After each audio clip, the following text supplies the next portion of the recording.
오늘은 주기도문 강의 첫 번째 시간입니다. 우리의 기도, 흉내내기를 멈추고 우리의 길을 걷다. 이 제목으로 하나님 말씀 나누겠습니다. 여러분은 주기도문 하면 어떤 이미지가 먼저 떠오르세요? 가장 먼저. 혹시 주기도문 하면 큰 은혜와 감동이 밀려오는 분 계신가요? 솔직하게 이야기해서 우리끼리 주기도문이 굉장히 익숙하지 않습니까? 주기도문의 이미지 하면 우리 교회의 모임 가운데 마칠 때 하는 암송문 같은 것이라고 할 수 있죠. 묵상하며 곱씹으면서 되뇌이기보다는 빠른 속도로 쭉 읽고 나서 아멘으로 마치는, 그래서 그 의미가 무엇인지 곱씹기 참 어려운 그런 기도문이 아니었을까 생각합니다. 그래서 누군가는 주기도문에서 기도가 빠졌다, 그래서 주문이 되었다라고 이야기한 적도 있습니다. 그런데 원래 주기도문의 유래가 무엇인가? 이것은 하나님께서, 예수님께서 설교하신 내용 중에 일부분인 기록된 말씀입니다. 복음서에 기록된.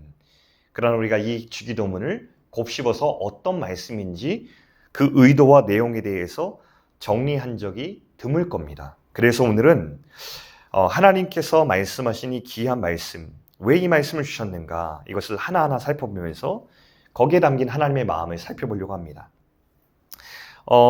주기도문의 시작은 오늘 본문인 그러므로 너희는 이렇게 기도하라라고 기록되어 있습니다.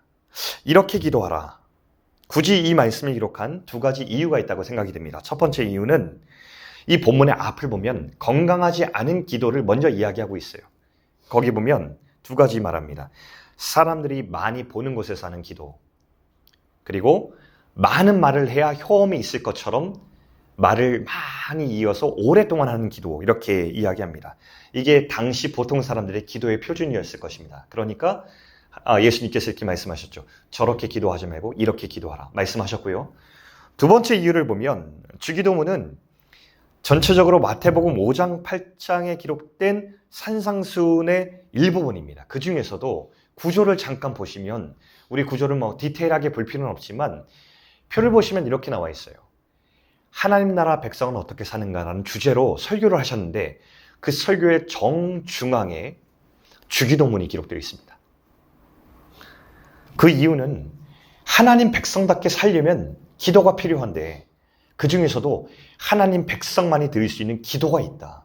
이 기도의 벽을 드리라. 그러면 하나님 백성답게 살 수 있을 것이다. 이런 메시지가 산상수훈의 정중앙에 기록되어 있다는 것입니다. 그렇게 본다면 주기도문은 그저 암송하고 지나갈 그런 류의 것이 아니라 한 토막 한 토막, 구절 구절 생각하고 곱씹고 그 의미를 받아들이고 고백하면서 드려야 될 기도라는 것을 우리는 알 수 있습니다. 그래서 이 특별한 주님께서 가르쳐 주신 기도를 앞으로 10번의 시간으로 나누어서 우리는 그 보석 같은 메시지, 주님이 주신 메시지를 들여다 보려고 합니다. 먼저 기도라는 것을 한번 살펴보겠습니다. 기도는 우리들만의 전유물이 아닙니다. 기도는 어디에나 있습니다. 그리스도인뿐 아니라 다른 사람들도 기도합니다. 특별히 저는 인상적인 것이 우리가 하는 기도보다 더 간절하고 정성 들인 기도들은 다른 종교에도 많이 찾아볼 수 있습니다. 여러분 3000배 들어보셨죠? 말 그대로 3000번 절하는 것입니다. 여러분 이걸 진짜 합니다. 3000번을 기도하는 것을. 이슬람교에는 살라테가 있습니다. 하루에 5번씩 정해진 시간에 같은 방향, 메카가 있는 방향을 향하여서 기도합니다. 그래서 어떤 사람들은 버스를 타고 가다가 그 시간이 되면 길에서 내려서 기도를 합니다. 이게 너무 위험해서 법으로 금지할 이런 안건들이 나올 정도로 사람들은 차를 타고 가는 와중이든 길을 가던 와중이든 그 시간이 되면 기도합니다. 얼마나 그 정성과 모양을 놓고 보면 우리의 기도보다 더 탁월합니까?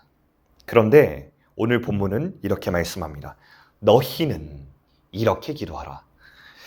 이 말씀에서 포착되는 뉘앙스가 한 가지가 있습니다. 너희, 우리, 너희만이 드릴 수 있는 기도가 있다. 우리만이 드리는 기도가 있다라고는 차별적인 이야기를 말하고 있습니다. 자, 우리가 누구일까? 우리 구약 성경에 보면 레위기 18장 1절부터 4절 말씀에 이렇게 나옵니다. 자, 너희가 몇 번 나오는지 한번 의식하면서 읽어보겠습니다. 함께 읽을까요? 자, 시작. 너는 이스라엘 자손에게 말하여 이르라. 나는 여호와 너희의 하나님이니라. 너희는 너희가 거주하던 애굽 땅의 풍속을 따르지 말며 내가 너희를 인도할 가나안 땅의 풍속과 규례도 행하지 말고 너희는 내 법도를 따르며 내 규례를 지켜 그대로 행하라. 나는 너희의 하나님 여호와이니라. 진짜 너희로 가득 찬 말씀입니다. 몇 번 나왔어요? 6번 나왔습니다.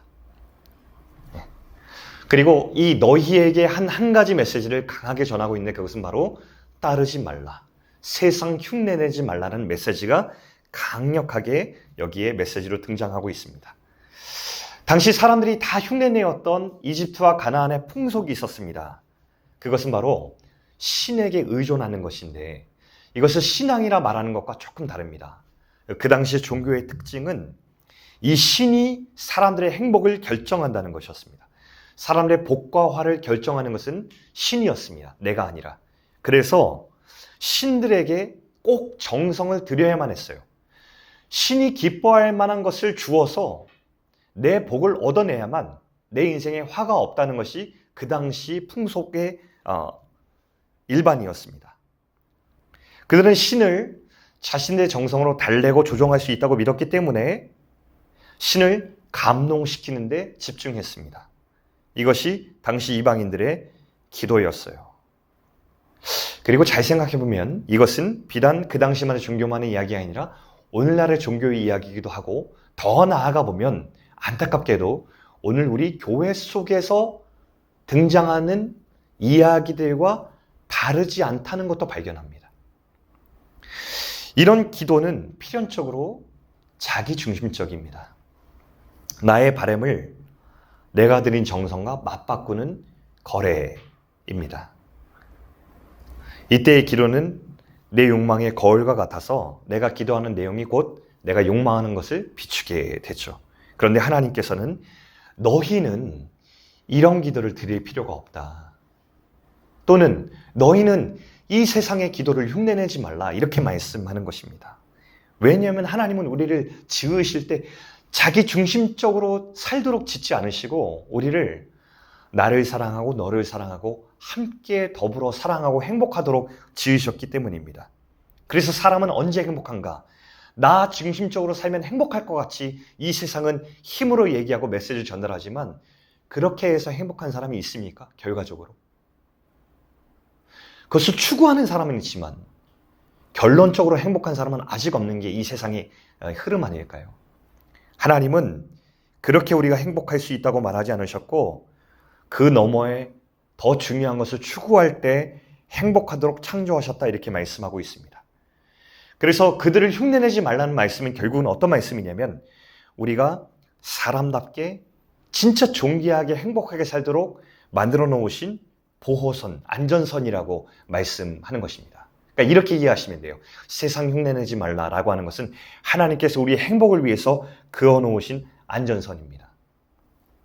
그런데 말씀을 읽다 보니까 구약성을 읽다 보면 하나님께서 우리를 소중히 여겨서 만들어 놓으신 안전선을 사람들이 거절하고 넘어갑니다. 사무엘상 8장 5절 말씀 같이 한번 읽어보겠습니다. 표준 세번역 버전입니다. 시작. 그들이 사무엘에게 말하였다. 보십시오. 어른께서는 늙으셨고 아드님들은 어른께서 걸어오신 그 길을 따라 살지 않습니다. 그러므로 이제 모든 이방 나라들처럼 우리에게 왕을 세워주셔서 왕이 우리를 다스리게 하여 주십시오. 얼마 지나지 않아 세상 흉내내지 말라라고 했는데 이방 나라들처럼 살지 말라고 했는데 여기선 정확하게 그들처럼 살게 해주십시오. 이렇게 요구합니다. 사실 이것은 요구가 아니었고요. 부탁이 아니었고요. 결단이었습니다. 우리는 이제부터 이방 나라들처럼 그들을 흉내내며 살겠습니다. 라고 하는 결단과 같았습니다. 안전선을 넘어서 우리는 그 선을 넘어가겠다. 자, 정확히 어떤 것을 흉내내겠냐고 했냐면 그들이 왕들을 세워서 살고 있는데 너무 좋아 보입니다. 우리 흉내 내겠습니다. 우리에게 왕들의 시대를 열어주십시오. 그리고 나서 성경에 보면 열왕기, 영어로 kings라고 나오지 않습니까? 근데 그 이야기를 읽어보십시오. 왕들의 이야기는 아름다운 이야기, 위대한 역사 이야기가 전혀 아니고 처참한 이야기, 망가진 이야기, 하나님의 형상들이 존귀하게 살지 않고 행복하게 살지 않고 처참하고 멸망하는 이야기로 기록되어 있습니다. 그리고 마지막 결론이 어떻게 되냐면 열왕기 하의 결론입니다. 17장 7절부터 8절까지 말씀 제가 읽어드리죠. 이렇게 된 것은, 망한 것은 이스라엘 자손이 자기들을 이집트 땅에서 이끌어내어 이집트 왕 바로의 손아귀로부터 구원하여 주신 주 하나님을 거역하여 죄를 짓고 다른 신들을 섬겼기 때문이며, 또 주께서 이스라엘 자손의 면전에서 내쫓으신 이방 나라들의 관습과 이스라엘의 역대 왕들이 잘못한 것을 그들이 그대로 따랐기 때문이다. 이렇게 된 결과는 이방 나라들의 관습, 세상을 흉내냈기 때문이다라는 결론이 여기에 그대로 적혀 있습니다. 저는 이 말씀을 읽으면서 하나님께서 거역했기 때문에 이렇게 망하게 벌하셨구나 라고 들리지 않았고, 하나님이 정해놓으신 사랑의 선을 넘어갔을 때에 그 필연적 결과가 무엇인지에 대해서 이해하게 되었습니다. 여러분, 어느 곳이든 정해놓은 안전선은 그 선 넘어가 위험하다는 뜻이고, 그 위험한 곳에서는 위험이 닥쳐 있다는 것을 예고하는 것입니다. 세상을 흉내내면 우리의 존귀하게 만들어진 하나님의 그 오리지널 형성이 망가지게 되어 있습니다. 그런데 이 성경에서 놀라운 점은 이 위기에 처한 망가진 우리들을 향해 찾아온 손길이 있었다는 것입니다. 여러분, 거역하고 배신한 자들에게 하나님께서 새로운 약속을 해주세요. 여러분, 이것을 우리 이렇게 좀 생각해 보면 좋을 것 같아요. 너무 성경에 적힌 내용을 늘 당연하게 받아들이지 말고요, 좀 공감하면서 우리가 좀 읽어보면 좋겠어요. 여러분은 나를 상처 주고 나를 배신하고 나를 저버린 어떤 사람을 향하여서 다시 찾아가 새로운 약속을, 그의 유익을 위한 약속을 다시 할 수 있습니까? 자, 예레미야 31장 31절부터 33절 말씀. 자, 아까 그 거역한 사람들 찾아오신 하나님의 말씀입니다. 읽어드리겠습니다. 그때가 오면 내가 이스라엘 가문과 유다 가문과 새 언약을 세우겠다. 나 주의 말이다. 이것은 내가 그들의 조상의 손을 붙잡고 이집트 땅에서 데리고 나오던 때에 세운 언약과는 다른 것이다. 내가 그들의 남편이 되었어도 그들은 나의 언약을 깨뜨려 버렸다. 나 주의 말이다.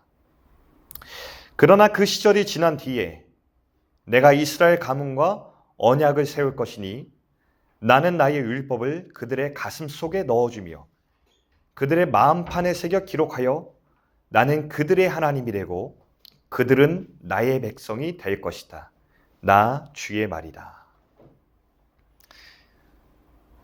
이 말씀을 잘 보면 인과관계를 거스르는 역설로 가득 차 있습니다.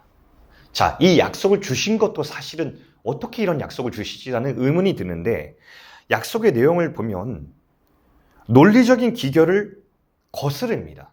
그러니까 이런 겁니다. 네가 언약을 깨뜨렸다라고 말을 했으면 뒤에 말은 어떻게 기결되는 게 맞습니까? 네가 언약을 깨뜨렸으니 다시는 너에게 이런 약속과 이런 보상이 없겠다. 이게 당연합니다. 근데 이 논리가 뒤집어집니다. 왜냐하면 사랑하시기 때문입니다. 새 언약을 왜 주셨습니까? 사랑하시기 때문에 다시 찾아가셔서 약속을 해주십니다. 약속의 내용도 네가 나의 언약을 깨뜨렸다. 그러니 나는 너를 포기할 것이다. 이렇게 나와야 되는데 그게 아니라 이상하게 기결됩니다. 네가 내 언약을 깨뜨렸다. 그런데 나는 너를 다시 내 백성을 삼을 것이다. 나는 널 포기하지 않겠다. 이런 게 어디 있겠습니까? 이런 계약서가 어디 있습니까? 하나님께서 자신을 향하여서 가장 영광받으시고 가장 귀하게 여기시는 것은 창조주라는 칭호가 아닙니다. 사람들이 당신이 우리를 만드셨습니다. 당신이 위대하십니다. 이런 칭호를 받으실 때 하나님께서 정말 기뻐하신다 말씀하지 않으시고 하나님의 기쁨은 무엇이냐면 단 한 가지밖에 없습니다. 너와 내가 맺은 진실한 사랑의 관계. 성경은 이거 하나로 충만합니다.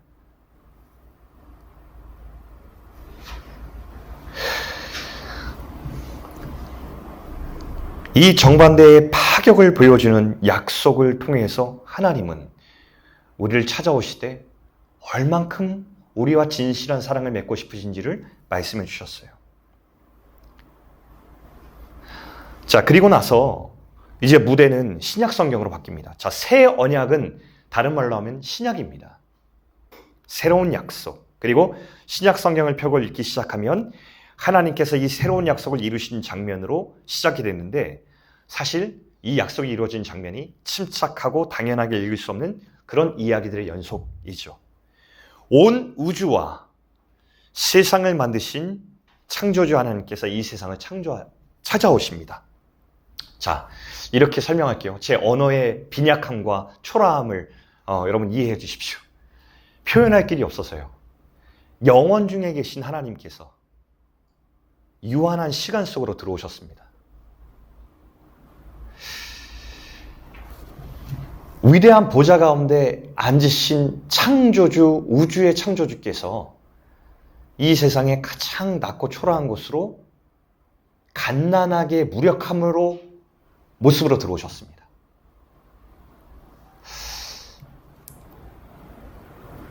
이게 만약에 당연하게 들리신다면 다시 한번 찬찬히 생각해 보시기 바랍니다. 제가 우스갯소리의 아이들에게 성탄절 맺을 때 이렇게 얘기했어요. 자, 예수님이 우리 가운데 갓난하게 모습으로 찾아오셨어. 근데 너희들이 이렇게 한번 상상해 보겠니? 목사님이 너희들을 위해서 이 모습이 무엇인지 오늘 여기서 마구간 세팅을 하고 구유를 여기다 놓고서 내가 기저귀를 차고 너희들 앞에서 쪽쪽이를 불고 아기 울음소리를 내면서 여기 누워있다고 생각해봐라고 하니까 애들이 막 이유 막 이러면서 엄청 싫어하더라고요. 막 생각만 해도 싫다고. 저도 싫습니다. 제가 더 싫습니다. 어떻게 그렇게 할 수 있습니까? 연극도 싫습니다. 척하는 것도 부끄럽고 수치스럽습니다. 그런데 하나님께서 그렇게 찾아오셨습니다. 특별히 저는 이 마국간의 구유에서 태어나신 것을 볼 때에 사람들이 사는 가장 가난한 그런 집에 태어나시지 않고 사람이 살지 않는 가축들이 사는 곳에 태어나신 것은 굉장히 큰 의미가 있다고 생각이 들어요. 그래서 예수님은 모든 계층에 있는 사람들까지도 다 안으실 수 있는 분 아닐까요? 가난하거나 부하거나 다 상관없이 그 하나님은 동물들이 거하는 곳에 태어났기 때문에 우리 모든 사람들을 사랑으로 안겠다는 메시지 아닐까 싶습니다. 그리고 그렇게 찾아온 예수님께서는 안전선을 넘어서 망해버린 우리를 되찾기 위해서 십자가에 오르십니다. 당신의 생명과 우리의 생명을 맞바꾸셔서 우리에게 영원한 생명을 선물하시고 당신은 죽음의 한계를 지닌 곧 죽을 우리의 운명을 안고 그곳에서 죽으십니다. 사람들이 이렇게 얘기했습니다. 십자가에서 내려오지도 못하는데 당신 가짜 아니야? 라고 조롱했을 때 가짜라는 수치스러운 말을 당하면서 예수님은 내려오지 않으셨습니다. 저는 조금의 억울함이라도 있을 때 참기 어려워요. 조금의 비난과 수치를 당할 때 저는 수치스럽고 억울하고 나한테 그런 소리가 안 들리길 너무 바랍니다.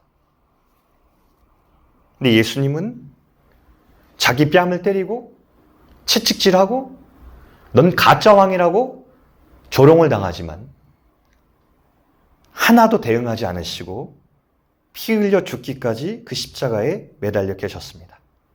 왜냐하면 그래야 우리가 살 수 있으니까요. 그리고 예수님은 완전히 죽으셨고요. 그리고 완전히 다시 살아나셨습니다. 그것은 나 다시 살아났어. 난 위대한 사람이야 라는 것을 자랑이 아니라 우리 때문입니다. 너희들이 지금 죽음을 향해 달려가고 있는 것 같지만 내 안에 있는, 내 사랑 안에 있는 너희는 결코 죽지 않고 지금 내가 부활한 것처럼 반드시 다시 살아날 거라는 소망을 선물해 주시려고 했기 때문입니다.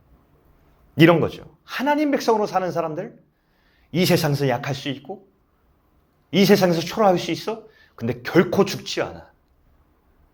세상 흉내내지 않고 하나님 따라가는 사람들, 죽는 것 같지?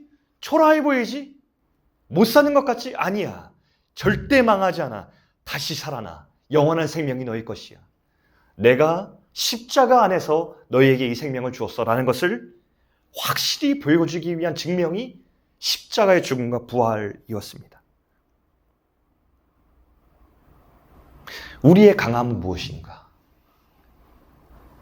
우리의 강함은 세상에서 가장 탁월하고 강한 권력을 가지기 위한 것이 아니라 오히려 예수님처럼 이렇게 약해지지만 하나님 나라 백성 안에 있다는 것을 즐거워하면서 걸어가는 것이 우리의 강함입니다. 고린도전서 1장 26절 말씀 같이 한번 읽어보겠습니다. 시작. 형제자매 여러분, 여러분이 부르심을 받을 때에 그 처지가 어떠하였는지 생각하여 보십시오. 육신의 기준으로 보아 지혜 있는 사람이 많지 않고 권력 있는 사람이 많지 않고 가문이 훌륭한 사람이 많지 않았습니다. 그런데 하나님께서는 지혜 있는 자들을 부끄럽게 하시려고 세상에 어리석은 것을 택하셨으며 강한 자들을 부끄럽게 하시려고 세상에 약한 것을 택하셨습니다. 여러분, 하나님 나라의 백성들이 누구입니까? 주기문에서 이야기하고 있는 그러므로 너희는 이렇게 기도하라 라고 하는 너희, 우리는 누구입니까? 우리는 세상이 보기에는 어리석고 미련해 보이는 사람일 수 있습니다. 어쩌면 가장 약한 사람들일지도 모릅니다. 우리는 가장 잘 나가거나 탁월하고 그래서 선택받은 사람들이 전혀 아닙니다. 그런데 우리는 하나님이 이 세상에 심으시고 생명을 주셨고 지금도 하나님이 열심으로 기르시는 사람들입니다. 우리에겐 적어도 이런 고백이 있습니다. 하나님이 나를 사랑하신다. 나는 무한한 사랑을 받고 있다. 누가 뭐라 해도. 나는 지금도 하나님의 작품으로 세워지고 있는 위대한 주님의 작품이다. 그래서 나는 이 세상 따라가는 것을 흉내내는 것을 난 멈추었다. 그러나 나는 후회가 없다. 하나님이 부르신 그 길을 그저 걷는 것이 난 즐겁다. 이 고백을 하는 사람들이 하나님의 백성 우리입니다. 자, 그럼 다시 이 복음의 메시지를 가지고 현실로 돌아올게요. 자, 이 복음의 감격이 우리 가운데 있지만 현실로 나갔을 때 우리의 현실은 여전히 막막하죠. 성경은 그것을 무시하지 않습니다. 우리가 세상 속에서 여전히 살아간다는 현실을 성경은 무시하지 않습니다. 하나님 나라의 가치관과는 전혀 다른 힘이 작동하는 곳에서 살아야 되기 때문에 우리의 가정으로 들어갔을 때, 우리의 직장으로 들어갔을 때 복음으로 살기에 너무 큰 괴리나 벽을 느낄 때 참 많이 있습니다. 그래서 우리 무력감을 느끼고 그렇게 살지 못하는 자신을 보면서 죄책감이 찾아오기도 하죠. 그리고 두렵기도 합니다. 낙심됩니다. 그런데 여러분, 여기서 진짜 중요한 성경의 메시지가 한 가지 있습니다. 복음이 말하는 신앙의 여정이란 넘어지지 않는 완벽함이 아니라는 것이죠. 복음은 넘어지지 마, 혹은 너희들은 복음 때문에 넘어지지 않아 이렇게 말하고 있지 않고요. 복음은 우리의 신앙의 여정이 다시 일어설 수 있는 힘, 다시 일어서는 것, 여기에 방점이 찍혀 있다는 것을 우리는 알아야 될 것입니다. 성경 속 모든 인물들이 우리와 같은 여정을 걸었어요. 그럼 오해를 하지 마시기 바랍니다. 우리가 뭐 성경 인물 누가 더 좋아, 누가 더 훌륭해 이렇게 비교하곤 하는데, 여러분 성경 속 인물들은 그런 완벽한 우리의 롤모델로 소개된 적이 없습니다. 그건 성경을 잘못 읽은 것입니다. 성경은 위인전이 아닙니다. 위인전의 기능은 그들을 본받고 그들처럼 되는 것이지만 성경의 기능은 성경 속 인물들을 메시지를 전해서 그들을 본받으라 이렇게 말하지 않습니다. 성경은 왜 여러 인물들을 소개하고 있을까요? 여러 다른 개성과 다른 결, 다른 상황에 있는 사람들을 우리에게 소개해 놓고서 그래서 남자, 여자, 아이, 노인, 젊은이, 아빠, 엄마, 왕과 노예 같은 여러 상황에 있는 사람들을 소개해 놓고서도 이런 거예요. 어떤 인생이라도 하나님이 그를 사랑하셔서 붙들어 일으키신다라고 하는 이 여정을 설명하기 위해서 말씀했습니다. 그러니까 우리는 그 사람의 능력치에 주목할 것이 아니라 그를 붙들어 이끌어 가신 하나님의 손에 주목해야 될 것입니다. 그러면 우리 다시 현실 이야기를 해볼까요? 우리의 현실에서 우리는 온전하지 않습니다. 가정에 들어가면 설교하고 있는 저도 아빠로서 남편으로서 너무 부족합니다. 주일날 이렇게 설교하고 나누고 집에 돌아가면 그때부터 현타가 오죠. 내가 오늘 이렇게 설교했는데, 내가 이렇게 살자고 같이 권면했는데, 나는 이렇게 살고 있네? 라는 벽에 부딪힙니다.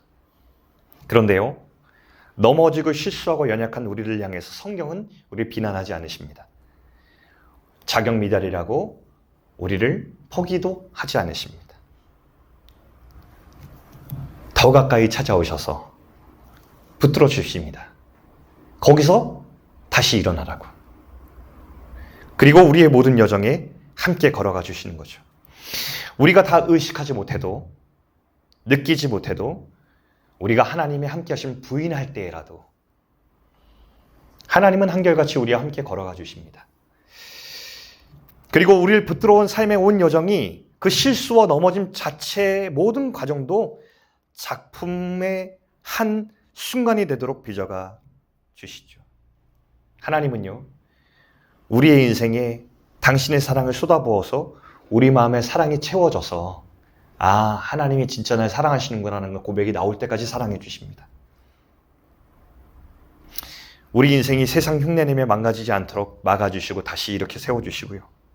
그리고 결정적으로 우리가 되게 하십니다. 사람들을 만나게 하셔서 서로 공동체가 되게 하십니다.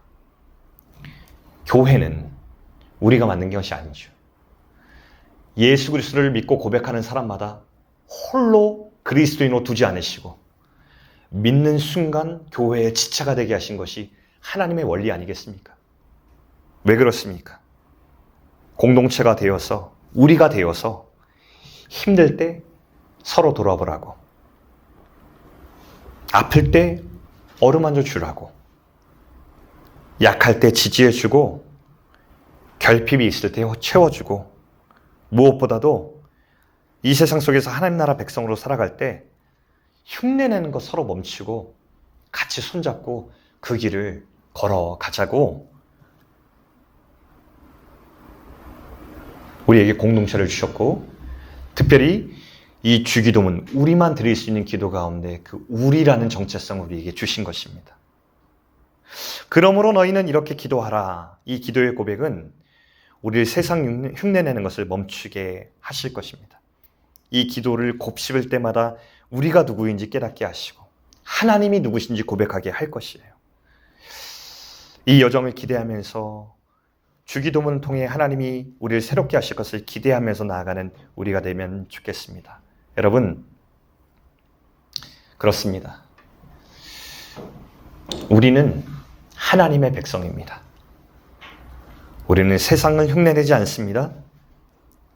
우리는 우리의 길을 걸어갑니다.